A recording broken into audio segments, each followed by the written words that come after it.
রাধি দেব দামোদর যাদবানন্দ দীনদয়াশীল স্বামী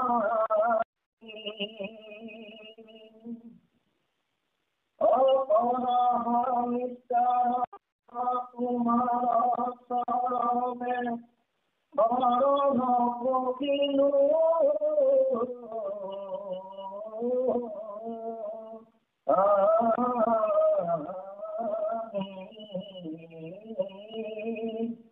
রাধি দেব দামোদর যাদবানন্দ দীন দয়াশীল স্বামী পরমনিষ্ঠার তোমার শরণে শরণ কহিল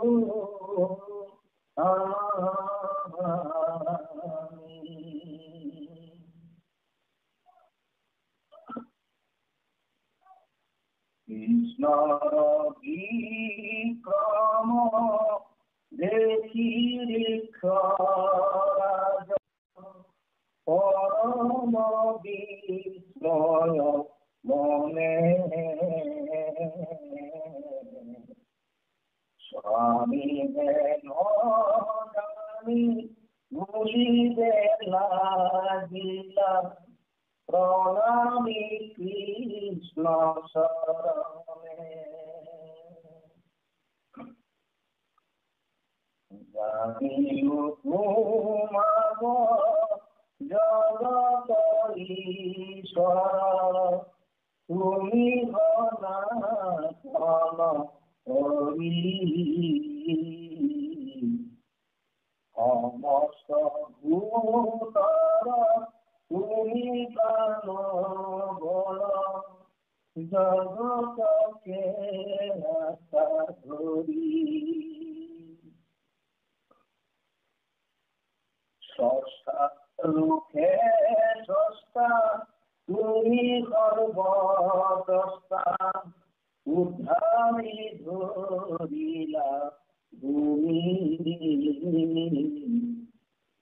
জীবর নিয়ন্তা পরম আত্মা মৃত্যুর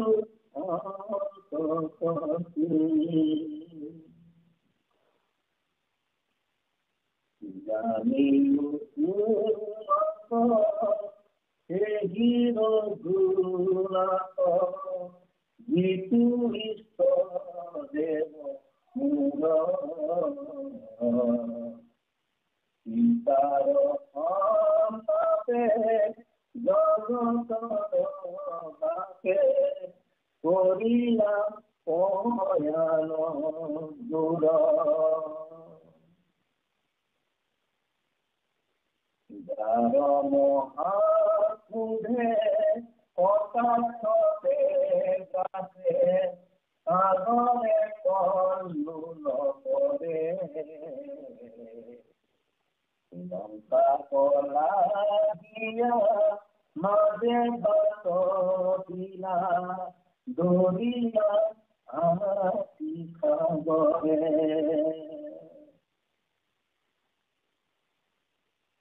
জানকীর হেতু বাঁধিলা হাতেতু ধরিলা লঙ্কা নগরী রাবণ মাথ কাটিলা হানাত আদিলা সীতা উদ্ধারী দেবী শ্রীনীল একে জানিল কেমতে তুমি শ্রীরাম অজ্ঞানী পন্ত রঘুখনিউপ চরণে প্রণাম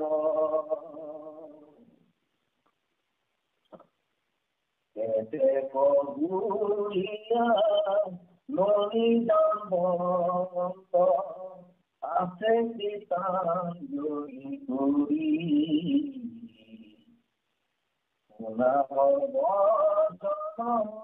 মেরি বাকি বেতন বাকি বোলা হরি হরি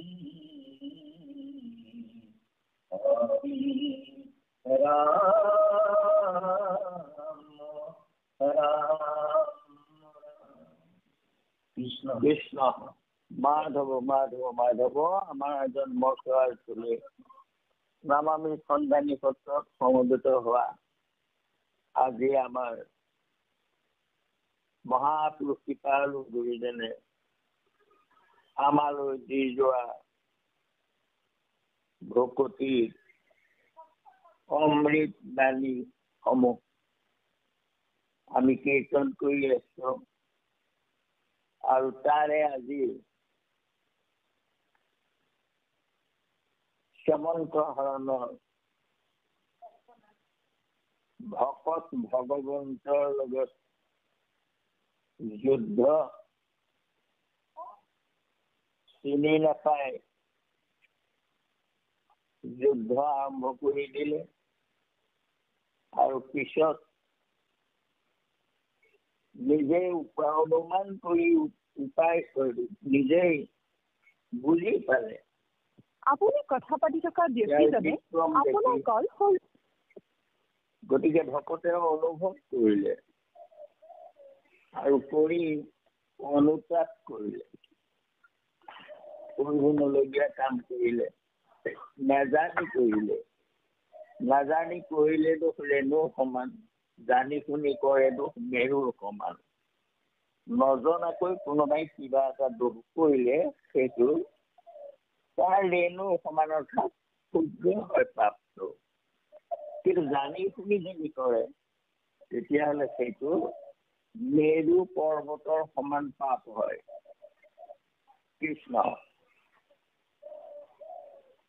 দামন্তই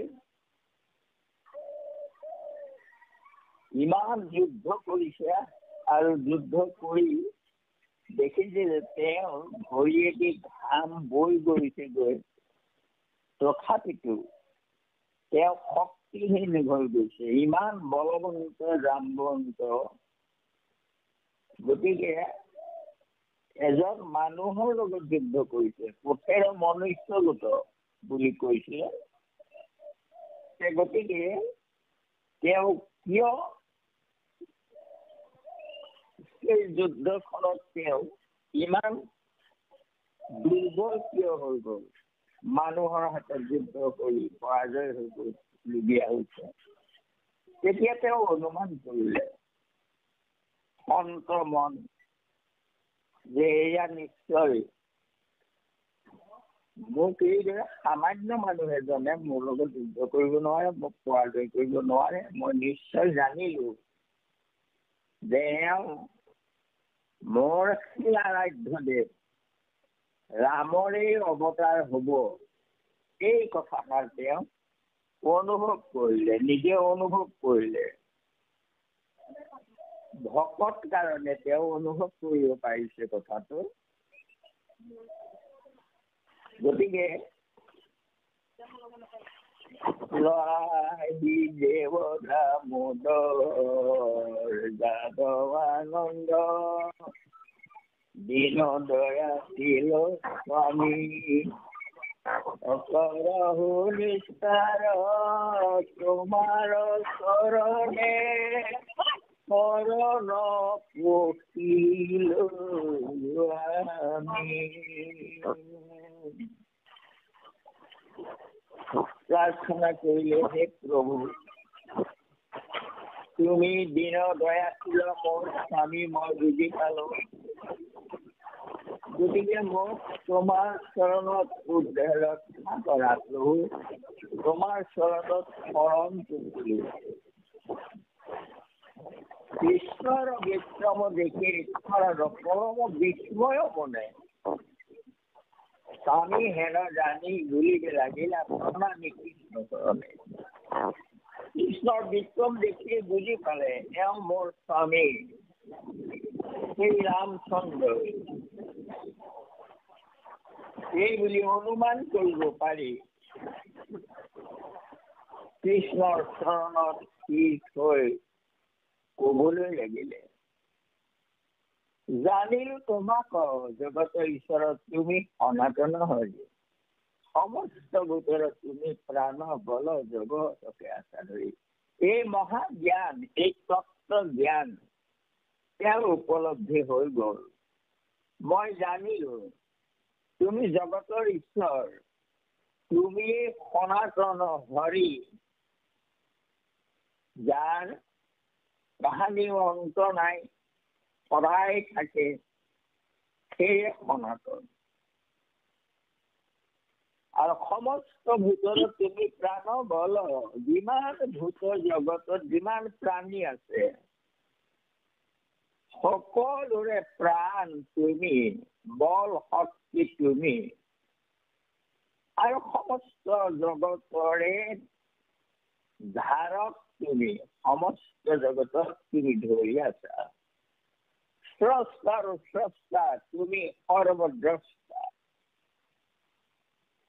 তুমি, স্ৰষ্টাৰ স্ৰষ্টা অৰ্থাৎ ব্ৰহ্মাই সৃষ্টি কৰে, ব্ৰহ্মাৰ স্ৰষ্টা তুমি, তুমি সৰ্বদ্ৰষ্টা, তুমি সকলো জানা, উদ্ধাৰি ধৰিলা ভূমি, তুমি এই ভূমি উদ্ধাৰ কৰিলা। জীৱৰ নিয়ন্তা পৰম আত্মা, মৃত্যুৰ অন্তক তুমি। হয়, জীৱৰ নিয়ন্তা তুমি, জীৱৰ গতিদাতা। নিয়ন্তা মানে তুমি জীৱৰ গতিদাতা, জীৱক তুমি বৈকুণ্ঠলৈ নিব পাৰা। তুমিয়েই পৰম আত্মা, আৰু তুমি মৃত্যুৰ অন্তক তুমি। এতিয়া মৃত্যুৰ অন্তকত তুমি মানে কি কলে? মৃত্যুৰ আকৌ কি অন্ত থাকে? তেওঁৰ অৰ্থটো কি কৈছে যে তেওঁ আৰু তেওঁৰ ভকতক আৰু মৃত্যুৰ যন্ত্ৰণা ভুঞ্জিবলৈ নিদিয়ে, মৃত্যু অন্ত কৰি দিয়ে। অৰ্থাৎ জন্ম হলেই মৃত্যু হয়, গতিকে তেওঁক ভজিলে তেওঁ বৈকুণ্ঠলৈ লৈ যায়, যলৈ গলে আৰু মৃত্যুৰ ভয় নাথাকে, মৃত্যু অন্ত হৈ যায়। সেইকাৰণে কৈছে তুমি মৃত্যুৰ অন্ত। জানিলো তুমি সেই ৰঘুনাথ, তুমি সেই ৰঘুনাথ। মই জানিলো প্ৰভু তুমিয়েই সেই ৰঘুনাথ, যিটো ইষ্টদেৱ মোৰ ইষ্টদেৱ তুমি। মই বুজি পালো সীতাৰ অসন্ততে জগতৰ বাবে কৰিলা পয়ান ধৰ। সীতাৰ দুখত কাতৰ হৈ তুমি যাত্ৰা কৰিলা, যুদ্ধ যাত্ৰা কৰিলা। যাৰ মহাক্ৰোধে কটাক্ষতে গ্ৰাহে, সাগৰে কল্লোল কৰে। লংকাক লাগিয়া মাজে বাট দিলা, দৰিয়া অতি সাগৰে। তোমাৰ কটাক্ষত সাগৰে ঢৌ উঠিবলৈ ধৰিলে, কম্পমান হল সাগৰে। আৰু ভয়ত লংকা লাগি লংকালৈ মাজেদি বাট দিবলৈ সন্মত হল। সাগৰেও ভয় কৰি যাৰ ভয়ত কম্পমান হল আৰু নিজৰ মাজেদি বাট দিবলৈ সন্মত হল। জানকীৰ সেইটো বান্ধি ৰখা সেইটো দহিলা লংকা নগৰী। তুমি জানকীৰ উদ্ধাৰৰ কাৰণে সেইটো বন্ধ কৰিলা আৰু লংকা নগৰী শেষ কৰি দিলা। ৰাৱণৰ মাথা কাটি ৰখা নথ আনিলা সীতা উদ্ধাৰী। ৰাৱণৰ কন্ধপাত কৰি তুমি সীতাক উদ্ধাৰী আনিলা। আগে নিশ্চিন্ত আবেশ জানিলো তেন্তে তুমি শ্ৰীৰাম। মই এতিয়া বুজি পালো প্ৰভু তুমিয়েই শ্ৰীৰাম অজ্ঞানিকমুক প্ৰভু ক্ষমে চৰণে কৰো প্ৰণাম মই মহা অজ্ঞানী গতিকে মোক ক্ষমা কৰা প্ৰভু এতেক বুলিয়ে নমি যাবন্ত আছে কীৰ্তঞ্জলি কৰি এই স্তুতি কৰি তেওঁ কীৰ্তঞ্জলি হৈ হাত জোৰ কৰি ৰৈ আছে সুৰা সৰ্বজন নেৰিবা কীৰ্তন ডাকি বোলা হৰি হৰি মধুকণ এই শেষকে কদিয়ে গৈ আৰু কি কৰিব লাগে আমি মধু পান কৰিব লাগে ৰস পান কৰিব লাগে শুনা সৰ্বজন এই ভকত ভগৱন্তৰ যুদ্ধৰ কাহিনী ভাগ কিয় ইয়াত সন্নিৱিষ্ট কৰা হল যে কৃষ্ণ ভকত আৰু ভগৱন্তৰ গুণ লীলা কীৰ্তন কৰি আমি সকলোৱে আমাৰ জীৱনৰ আমাৰো মৃত্যুৰ অন্ত কৰিব পাৰো অৰ্থাৎ মুক্তি লাভ কৰিব পাৰো আৰু মুক্তি লাভ কৰি ভগৱন্তৰ কাষলৈ জীৱক লৈ যোৱা যৰ জীৱক লৈ যোৱা ব্যৱস্থাই মাত্ৰ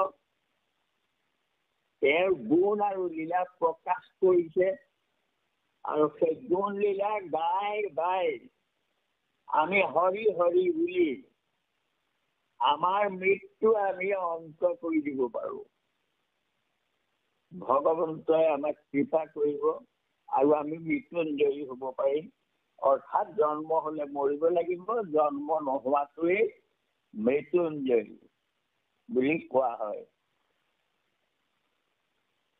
নানা কাৰ্য সাধন কৰিব লাগে মই কালি কলো কথাখিনি জাম্বন্তীৰ মনোবাঞ্ছা পূৰ্ণ হ'ব লাগে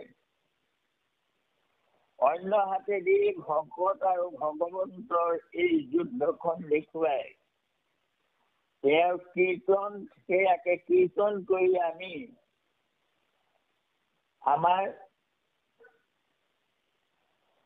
মনটো নহলে আমাৰ নহয় মনেই সকলো কৰে গতিকে জাম্বন্ত আমাৰ মনটোৱে কি কৰে এই আত্মাৰ ফালে পিছি দিয়ে আত্মাৰ কথা পাহৰি পেলাই সকলো ময়ে কৰিছো এনেকুৱা ভাৱ এটা আহি থাকে কিন্তু গৈ গৈ দেখে গৈ যে লাহে লাহে মানুহ এনেকুৱা হৈ যায় গৈ যে যিখন হাতেৰে আমি কাৰোবাক তাৰমানে মাৰিবলৈ খাদা মাৰি গৈছিলো যিকেইটা চকুৱে তেল এটাকৈ চাইছিলো আৰু যি দুটা ভৰিৰে খাদা মাৰি গৈছিলো কাৰোবালৈ মনৰ বলত কিন্তু লাহে লাহে দেখোন সেইবোৰ সকলো নিষ্প্ৰভ হৈ আহিছে সংসাৰ যুদ্ধত আহোঁতে আহোঁতে দেখো যে নিজে এতিয়া খাদা মাৰি যোৱাটো দূৰৰ কথা ভৰিটো চলাবই নোৱাৰা হলো যুদ্ধ কৰাটো কাৰোবাক এচাত মাৰিবলৈ হাতটো ডঙাটো দূৰৰ কথা নিজৰ হাতটোকে উঠাব নোৱাৰা হৈ গলো যি চকুৰে তাৰমানে তেলেকাকৈ ফটো জ্ঞান কৰি কাৰোবালৈ চাইছিলো সেইকেইটা চকুৱে এতিয়া মৃত্যুজনকো নেদেখা হৈ গৈছে এইদৰে ইন্দ্ৰিয়বোৰ সকলো তাৰমানে অৱশ হৈ গৈ যায়গৈ কিন্তু তথাপিতো আমি জাম্বন্ত ভকত বুজি পালে কাৰ লগত যুদ্ধ কৰি আছো আমিও বুজি পাব লাগে যে আমি আমাৰ আত্মাৰ কথা পাহৰি আমি আমাৰ মনটোৱে মায়াৰ সংসাৰখনৰ প্ৰতি মোহিত হৈ আমি ঈশ্বৰৰ ফালে পিঠি দি আছো। কিন্তু তেওঁৱেই যে কৰাই আছে এইবোৰ সকলো লাহে লাহে আমাৰ দেহ মন দেহটো দুৰ্বল হৈ আহি থাকে। জাম্বন্তৰ অনুমান কৰিছে যে এয়া মই নিজে কৰিব পৰা কাম একো নহয়, মোৰ শক্তি নাই, মই যুদ্ধ কৰিব নোৱাৰো ঈশ্বৰৰ লগত। আমাৰ মনটোৱেও এতিয়া ভাবিব লাগে যে তাৰ বিৰুদ্ধে আমি তাৰমানে মায়াৰ ফালে ঈশ্বৰৰ ফালে পিঠি দি মায়াৰ ফালে শৰীৰটোক মই বুলি ভাবি অহং ভাৱত আমি মচগুল হৈ থাকো। কিন্তু শেষত গৈ দেখা পাওঁ যে যিটো শৰীৰক লৈ অহংকাৰ কৰো সেইটো দেখোন একোৱেই কৰিব নোৱাৰো। যি কৰাই তেওঁৱেই সেই কৰাই আছিলে। গতিকে আৰু তেওঁ এৰি দিয়াৰ লগে লগে এই শৰীৰটো একো কামত নাহে, শেষ হৈ যায়। গতিকে এই কথাবোৰ চাই চিতি ভাবি চিন্তি আমাৰ এই মায়াৰ শৰীৰটো যদি সুস্থ হোৱা গুৰু দেৱদামোদৰ চৰণত সময় পেলু ফলেবৰ আমি আগতীয়াকৈ তেওঁৰ চৰণতে যদি আমাৰ শৰীৰটো অৰ্পণ কৰি দিওঁ আৰু তেতিয়া আমাক সকলো পৰাই থাকিব আৰু তেতিয়া তাত আমি দুখ ভোগ কৰিবলগীয়া কথা নাথাকিব। তেওঁ আমাক সকলো পৰাই থাকিব এই ভাৱেৰে সৈতে যে আমি নিজে একো কৰিব নোৱাৰো। এইটোৱেই তাৰমানে পৰম জ্ঞান আমাৰ হ'ব লাগে। সকলো ঈশ্বৰেহে কৰাই আছে, মই কৰিছো বুলি আমি একো কৰিব নোৱাৰো। জাম্বন্তৰ নিচিনা ভকতেও নিজে যুদ্ধ কৰি জয় হওক বুলি ভাবিছিলে, কিন্তু নোৱাৰিলে হ'ব। চিনি পালে ঈশ্বৰক।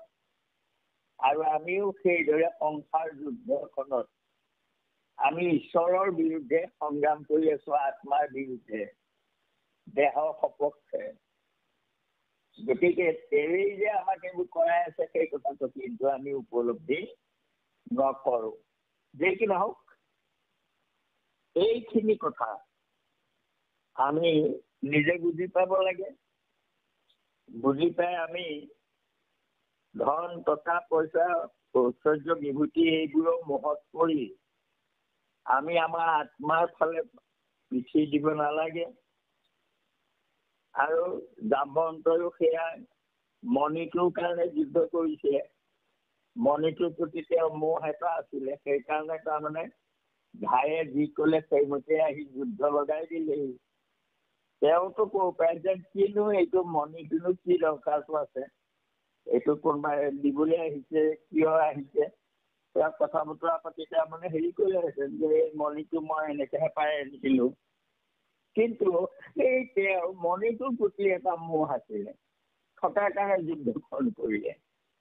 আৰু কৰি পেলাই শেষত বুজি পালে বা এতিয়া মণিয়েই নহয় লগতে ছোৱালীও দিবলগীয়া হৈ গ'ল, দি দিলেগৈ।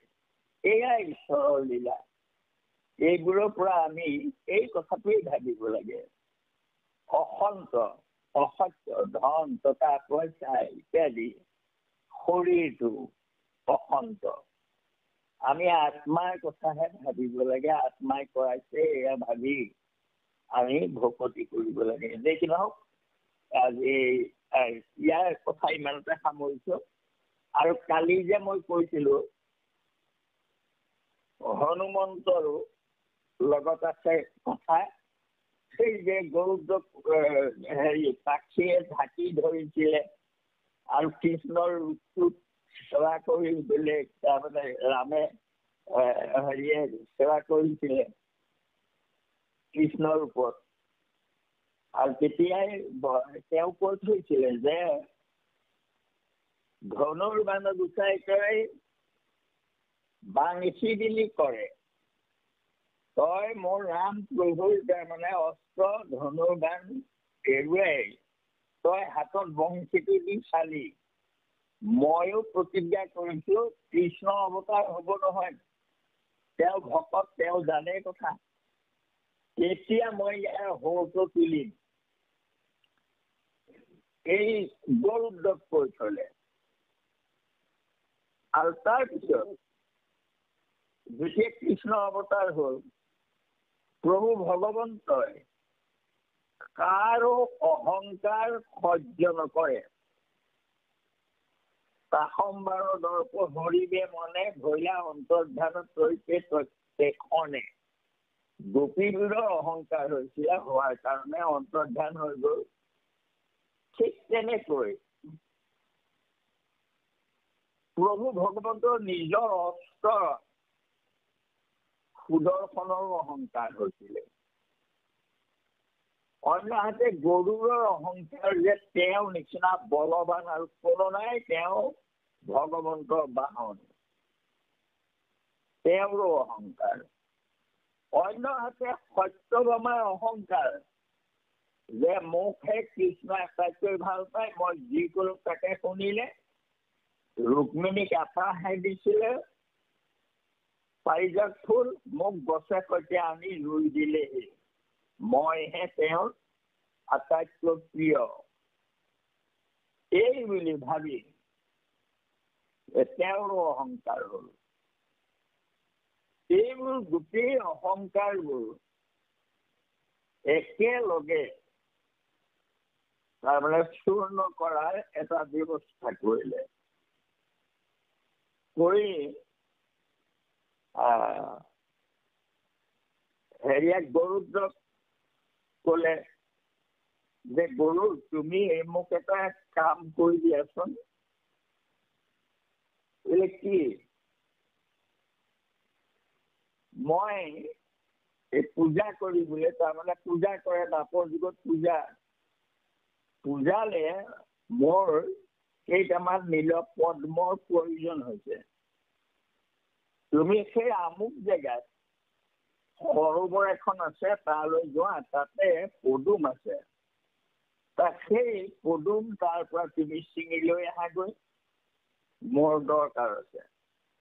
তাৰ গৰুটো একেবাৰে গৈ একদম তাত পালেগে, কিন্তু পাই তেওঁ পদুম দেখি পদুম ছিঙিব খোজোতেই বুঢ়া বান্দৰ এটা আহি পেলাই তাৰমানে, আই খবৰদাৰ, কোন পদুম ছিঙিছ, কোন তই? এইদৰে তাৰমানে তৰ্জন গৰ্জন কৰিলে। তাৰপৰা ক'লে যে হেৰি পদুম নিছিঙিবি। তাৰপৰা বোলে কেলে নিছিঙিম, এয়া পদুম তাৰমানে মই হেৰি কৰিছো, মই ৰখি আছো, এয়া পদুম মোৰ, এয়া পদুম, এই সৰোবৰ মোৰ, গতিকে তই ইয়াৰ পৰা পদুম কিয় নিবি? তাৰপৰা বোলে মই কৃষ্ণই বিচাৰিছে। কোন কৃষ্ণ? বোলে কৃষ্ণ, জগতৰ ঈশ্বৰ, তই কৃষ্ণক চিনি নাপাওঁ? বোলে মই চিনি নাপাওঁ কৃষ্ণ। মই এয়া মই পদুম ৰাখি থৈছো, মই ৰামক পূজা কৰিম। তাৰমানে ৰাম এটা যুগতে মোৰ গ'ল, আকৌ এতিয়া তই কৈ ৰামক ইয়াত পূজা কৰে। ৰামক নোপোৱালৈকে মই তাৰমানে এই পদুম মই ৰাখিয়েই থাকিম, আৰু তোক মই নিবলৈ নিদিওঁ। তই কৃষ্ণ মই নাজানো। তই কৃষ্ণকো নাজানো বোলে, নাজানো এই বুলি কৈ তাৰমানে বান্দৰ এটা ইমান তাৰমানে হেৰি কৰিছে, মই পদুম জোৰ কৰি লৈ যাম ইয়াক, এই বুলি তাৰমানে হনুমানক ঠেলা মাৰি দিব খুজিছিলে। কিন্তু ঠেলা মাৰিব নোৱাৰিলে, মানে হনুমানক লৰাবই নোৱাৰিলে। নোৱাৰি ভাবিলে যে এইটো কি ঘটনা ঘটিছে, মই বুজি পোৱা নাই, এই বুলি তাৰমানে গুচি আহিলে। আহি পেলাই কৃষ্ণৰ ওচৰৰ পৰা পদুম নাই। কৃষ্ণই সুধিলে কি হ'ল? গৰুদ্ৰ পদুম বোলে এনেকে বুঢ়া বান্দৰ এটাই ৰখি আছে, আৰু সি পদুম ছিঙিবলৈ নিদিয়ে। বোলে সিনো কি কৈছে বোলে কি কৈছে মই ৰামক পূজা কৰিবলৈ থৈছো এইবোৰ গতিকে মই ৰামক পূজা কৰিবলৈ থোৱা পদুম এটাও চিঙিব নোৱাৰো মই কৃষ্ণ একো নাজানো এইদৰে ক'লে তুমি কি ক'লা বোলে মই কি ক'ম আৰু বোলে তুমি আকৌ যোৱা গৈ পেলাই তাক কোৱাগৈ যে ইয়াত মোৰ কথানি ভুল হ'ল কথাটো মই ৰামক পূজা কৰিবলৈহে তাৰমানে ফুল নিবলৈ মোক পঠিয়াইছিলে ৰামক পুজিব বোলে ৰাম আছে বোলে ৰামক পুজিবলৈ মোক ফুল নিবলৈ কৈছে বুলি এনেকৈ তুমি কৈ দিবাগৈ এই বুলি কৈ পঠিয়াই তাৰপিছত সত্যভামাৰ একেবাৰে চটপটাই আছেই নহয় ওচৰতে সত্যভামাক ক'লে সত্যভামা বৰ ডাঙৰ ঘটনা হ'ব নহয় এতিয়া বোলে কি হ'ব বোলে হনুমানে ৰামকহে সেৱা কৰে মোৰ এইটো ৰূপত মৰে ভক্ত কিন্তু এইটো ৰূপত তেওঁ সেৱা নকৰে গতিকে এই এটা যুগৰ পৰা বাট চাই আছে যে তেওঁ ৰামক সেৱা কৰিবলৈ পূজা কৰিবলৈ এই পদুম ৰখি আছে এতিয়া তেওঁ মনোবাঞ্ছাটো পূৰ্ণ কৰিব লাগে গতিকে তুমি এটা কাম কৰা গৰুদ্বয় তাৰমানে তেওঁ হনুমান নিজেই গুচি আহিব ইয়ালৈ যেতিয়া ৰামক বুলি ক'ব একদম আহিব আহি পেলাই ইয়াত কিন্তু ৰামক নেদেখিলে এইখনত তাৰমানে লণ্ড ভণ্ড কৰিব গতিকে তুমি এটা কাম কৰা তুমি সীতা হোৱাই দিয়াচোন তুমি সীতা হোৱা আৰু মই ৰাম হৈ দুয়ো তাৰমানে ইয়াত বহি থাকিম এই বুলি ক'লে কৈ তাৰপৰা কৃষ্ণ পক্ষে তাৰমানে ৰাম হৈ গ'ল তাৰপৰা সত্যভামাক ক'লে হেৰি কৰা হোৱা আকৌ এতিয়া আহি অকণমান পাবহি দিগদাৰ হ'ব তুমি হোৱা এতিয়া সত্যভামাৰ গাটো জোকাৰেহে জোকাৰে ক'ত সীতা হ'ব পাৰে তাৰ তেতিয়া গৈ কৃষ্ণই অকণমান ভেকাহি মেকেলে নোৱাৰা যদি আঁতৰ হৈ দিয়া তুমি নোৱাৰা হ'ব নোৱাৰা তুমি সীতা এনেকৈ ক'লো আৰু সত্যভামা তাৰমানে আঁতৰ হৈ দিলে হেৰি দিয়াৰ লগে লগে ৰুক্মিণীক কৃষ্ণই ক'লে ৰুক্মিণী তুমি হোৱা হৈ দিয়া সীতা ৰুক্মিণী আহি কাষত বহি সীতা হৈ গ'ল তেতিয়া সত্যভামাৰ দৰ্প চূৰ্ণ হ'ল কান্দি কান্দি গৈ ৰঘুবৰত সোমালে এইফালে হনুমানে গৈ পেলাই হেৰিয়াক ক'লেগে যে অথনি কথাটো পাহৰিলো মই ৰামক পূজা কৰিবলৈহে ফুল নিবলৈ কৈছিলে বোলে ৰামক পূজা কৰিবলৈ ফুল নিবলৈ কি দৰকাৰ হেৰি আছে মই নিজে লৈ যাম মই নিজে কৰিমগৈ পূজা ব'ল ইয়াকে মই আনকো দিম ময়ো পূজা কৰিম বুলি ফুল এসোপা চিঙি লৈ পেলাই ক'লে যে হেৰি নহয় এতিয়া এইসোপা লৈ পেলাই মই হেৰি কেইটাতে তই মোক তোৰ পিঠিতে লৈ যাব পাৰিবি নেকি তাই গৰুদেৱলৈ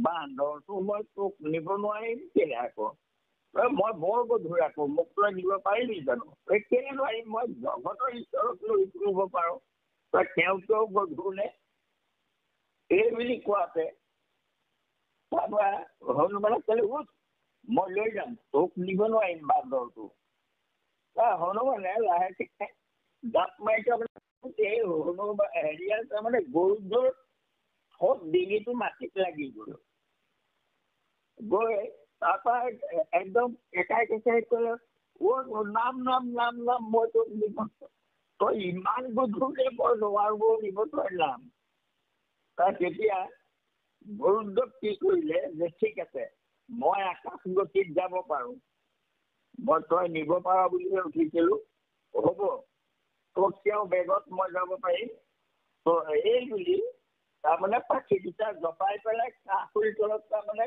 হেৰিয়াত সোমোৱাই ল'লে গৰুদ্বক সোমোৱাই লৈ আকাশ নদীত নি গুচি গ'ল ইতিমধ্যে গোসাঁই কৃষ্ণই সুদৰ্শন চক্ৰৰ তাৰমানে হেৰি অহংকাৰ বেছি হৈছে তাৰ সুদৰ্শনক ক'লে তুমি গৈ একদম দুৱাৰ গেটত গৈ তাকো সোমাব নিদিবা ঘূৰি থাকাগে সুদৰ্শন আহি পেলাই গেটত তাৰমানে একদম প্ৰখৰ গতিত ঘূৰি আছে। এইফালে কাষৰ তলত থকা তাৰমানে গৰুদ্ৰই ক'লে যে তই সেই দ্বাৰকাৰ ওচৰ পোৱা পাওঁতে তই তাৰমানে মূৰটো তললৈ নমাই দিবি আৰু মই যেতিয়া নামি যাম। তাৰপৰা সেই দ্বাৰকাৰ ওচৰ পালেহি আৰু গৰুদ্ৰই মূৰ নমাই দিলে। তাৰপৰা তেওঁ নামিলে, নামি পেলাই পদুম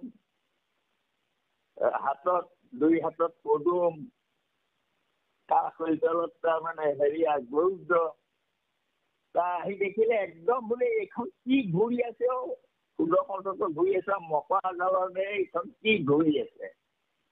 তাৰপৰা ক'লে নেপায় নকবা, এয়া প্ৰভুৰ তাৰমানে অস্ত্ৰ, এয়া চক্ৰ, গতিকে তুমি স্তুতি কৰা, নহ'লে ভাত আমাক নিদিয়ে। তাহলে সেই কি স্তুতি কৰিবলৈ আছে এইখনত, এই বুলি কৈ টেঙা আঙুলিটো সোমাই দিলে। তাৰপৰা সুদৰ্শন নিজে তাৰমানে বন্ধ হৈ গ'ল। তাৰপিছত গৈ তাৰপৰা দেখিলেগে যে সঁচাকে ৰাম আৰু সীতা আছে। তাৰপৰা গৈ সেইখিনি পাই তাৰমানে ৰামে হনুমানক দেখিয়ে, বোপা হনুমান কি হ'ল তুমি কি তোমাৰ হাতত সেয়া কি, এইখন কি তোমাৰ হাতত? তাৰপৰা বোলে এইখন হেনো কৃষ্ণৰ চক্ৰ বুলি কৈছে, মোক সোমাবলৈ নিদিলে, সেইকাৰণে মই আঙুলিটো ভৰাই পেলাই এইখন বন্ধ কৰি লৈ আহিছো। এই মহাবিক্ৰমী সেয়া চক্ৰ, এৰি দিয়া এনেকে ক'লে। তাৰপৰা হনুমানে আঙুলি ভৰাই এৰি পেলাই দিলে। সুদৰ্শন চক্ৰ গৈ তাৰমানে নিজে আঁতৰ হৈ গুচি গ'ল লাজ পাই। তাৰপৰা তোমাৰ কাষ অঞ্চলত এইটো হেনো কৃষ্ণৰ বাহন বোলে, এইটোৱে কৃষ্ণক লৈ ফুৰিব পাৰে, এইটো ইমান গতিকে এইটো মই আনিব খুজিছিলে, উঠিলো বোলে এইটো চেপেটা হৈ গ'ল।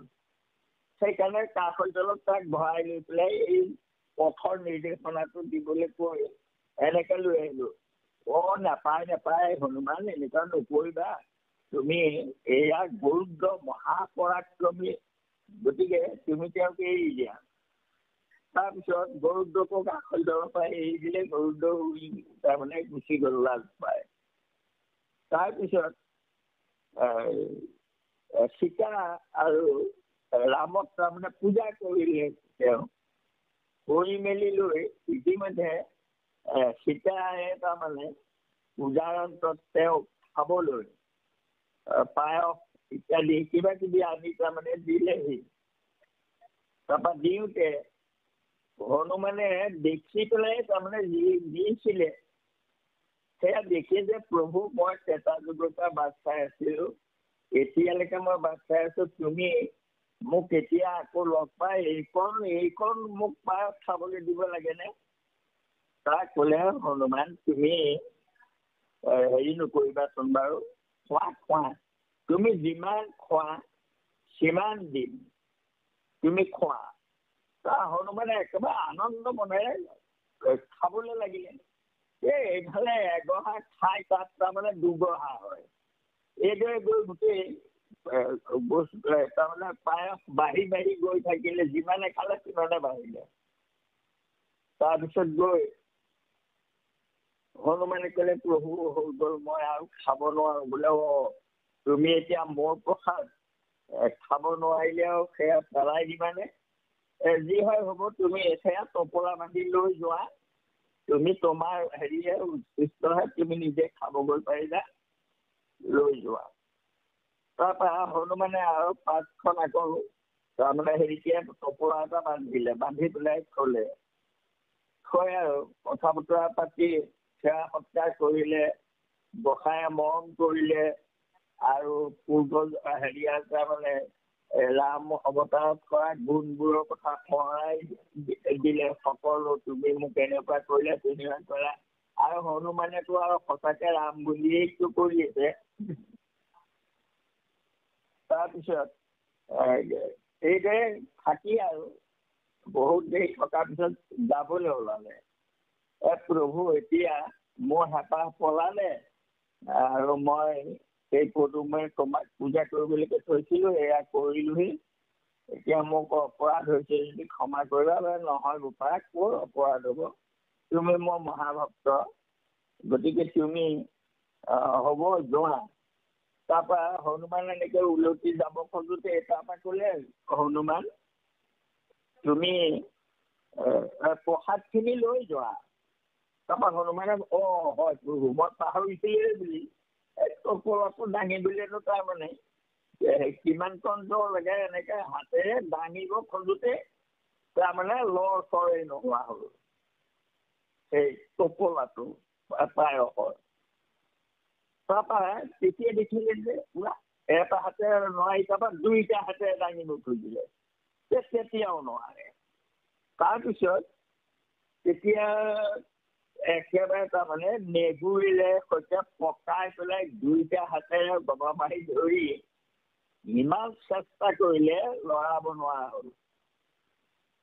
এতিয়া হনুমানে অনুমান কৰিলে যে হয় মোৰ প্ৰভুৱে মোৰ এয়া দৰ্প চূৰ্ণ কৰিলে।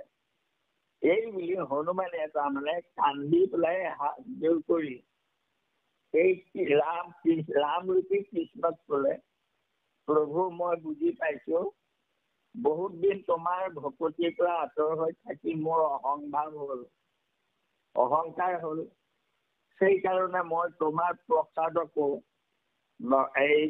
তাৰমানে হেৰি বুলি গণ্য কৰিলো, তেনে পাতল বুলি। গতিকে মোৰ অহংকাৰ হ'ল। প্ৰভু মই তোমাৰ প্ৰসাদখিনি মই লৈ যাম, তুমি মোক নিবলৈ উপায় কৰি দিয়া, কাৰণ মইতো দাঙিবই নোৱাৰো। তাৰপিছত ৰাম ৰূপী কৃষ্ণ হাঁহি পেলাই ক'লে, হ'ব ভক্ত, মই বুজি পাইছো তোমাৰ কথা, হ'ব নিজৰ বলত লৈ তুমি গৰুড়কো অপমান কৰিছিলা, এইটো যুগে যুগে সকলোৱে তাৰমানে বলৱান হ'ব পাৰে নিজ যুগত। গতিকে এইদৰে অহংকাৰ নকৰিবা। এয়া প্ৰসাদ। তাৰপৰা গোসাঁয়ে বাওঁ হাতেৰে টপলাটো দাঙি পেলাই হনুমানক দিলে আৰু লৈ তেওঁ গুচি গ'ল। এই কাহিনীটো এইটো ত্ৰেতা যুগৰ ভকতৰ কথা। এই যে তেওঁ যে কৈ থলে যে মই ইয়াৰ পুতকটো তুলিম, সেইকাৰণে ৰাম ৰূপেহে সেৱা কৰিব, তাৰমানে কৃষ্ণক নকৰে। সেইটো এই গৰুড়ৰ লগত কৈ থৈছিলে, আৰু গৰুড়ৰ গপচৰ নহল।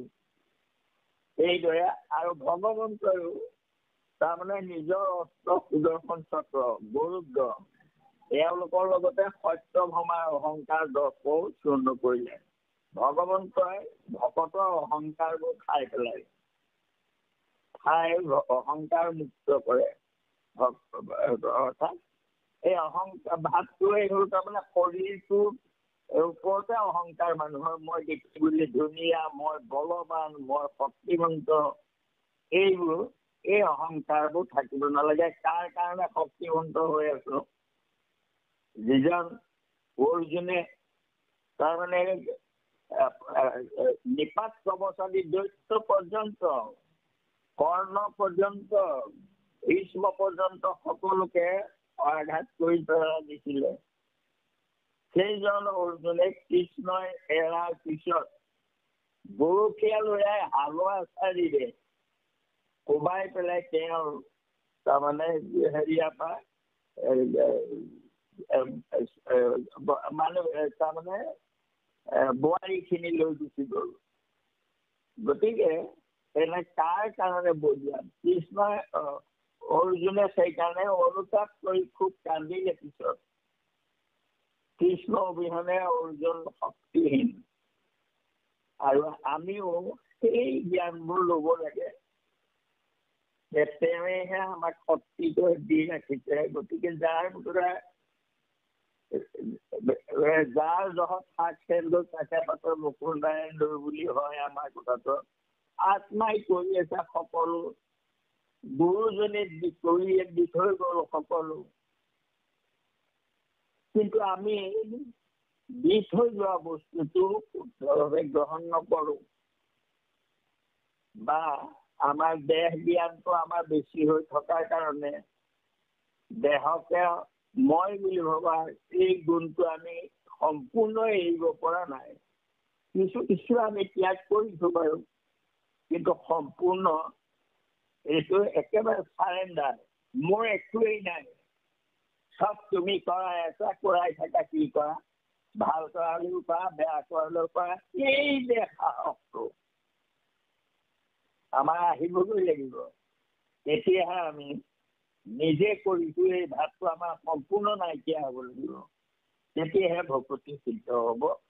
কৃষ্ণ মাধৱ মাধৱ মাধৱ কৃষ্ণ কৃষ্ণ কৃষ্ণ কৃষ্ণ নাগজনা। এইখিনিতে আমি কথা ভাবি সুধিব বিচাৰিছো। আমি ভগৱন্তৰ অহংকাৰ এটাই কি জানো, অহংকাৰটো বুজি পালো। সত্যভামাৰ কি অহংকাৰ আছিল? আৰু এটি কথা, এই জাম্বৱন্তীয়ে এটা যুগতে ৰামক স্বামীৰূপে পাবলৈ ইচ্ছা কৰিছিল বুলি আপুনি কথা এষাৰি কৈ গৈছিলে। জাম্বৱন্তীনো কোন আছিল? পৰাধীন ধৰিব কৃষ্ণ। কৃষ্ণ কৃষ্ণ হেৰিয়া জাম্বৱন্তৰ জীয়েক।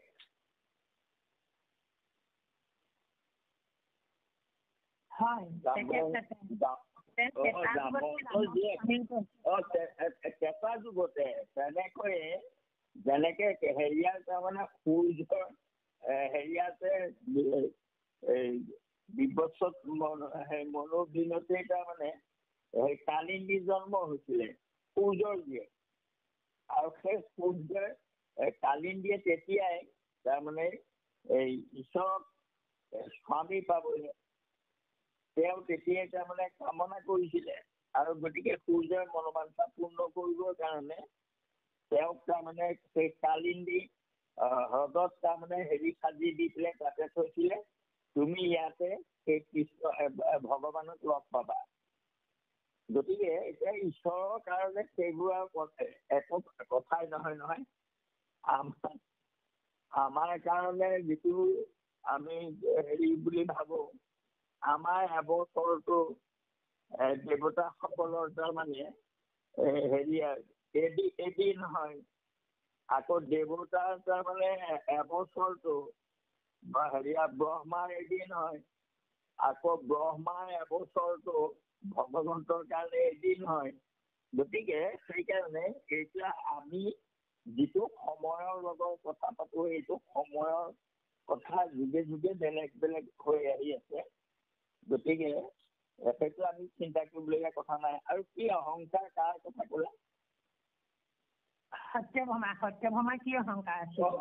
এতিয়া সত্যভামাৰ অহংকাৰ কিয় নহ'ল? এতিয়া হেৰিয়াকে আহি পেলাই কিমান ক'লেহি, তোমাক এপাহ ফুলহে দিলে, মই গছে সৈতে উঘলাই আনি দিলোহি, মইহে কৃষ্ণৰ অতি প্ৰিয়, মোৰ কাৰণে তেওঁ তাৰমানে গছকে আনি দিলে। এইদৰে সত্যভামাক আহি ৰুক্মিণীক জানো তেনেকৈ হেৰি কৰা নাই? হয় সেইখিনিয়ে অহংকাৰ তেওঁ মানে আছিলে। সেইকাৰণে সীতাৰ ৰূপটো ল'ব নোৱাৰি। কৃষ্ণ বা সেৱা ধৰিছো। আমি অকণমান আপোনাক হেৰি আমনি কৰিলো, তাৰ কাৰণে কৃষ্ণ। আমনি নহয়, সন্দেহবোৰ দূৰ কৰিবই লাগে। এইটো প্ৰশ্ন কৰিছে, ভালহে পাইছো মই। আমনি কিয় হ'ব?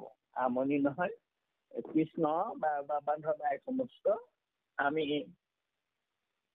এইখিনি কথা সংগতি ৰক্ষাৰ কবলৈ যাওঁতে ইয়াত কোনোবাখিনি যদি অপৰাধ হৈছে, সৰ্বপৰাধ আপোনালোকে মৰিখন কৰিব। কোটি কোটি ঘৰৰ অপৰাধনিতে কৰো মৰি দুৰাশ হে হৰি মুখ দাস হেমানি সমীউক কৃপাময় কৃষ্ণ শ্ৰীমন্ত শংকৰ হৰি ভকতৰ জানানন্দ কল্পতৰু আহান্ত বিনাই নাই আমাৰ পৰম গুৰু, আমাৰ পৰম গুৰু, আমাৰ পৰম গুৰু কৃষ্ণ নাম।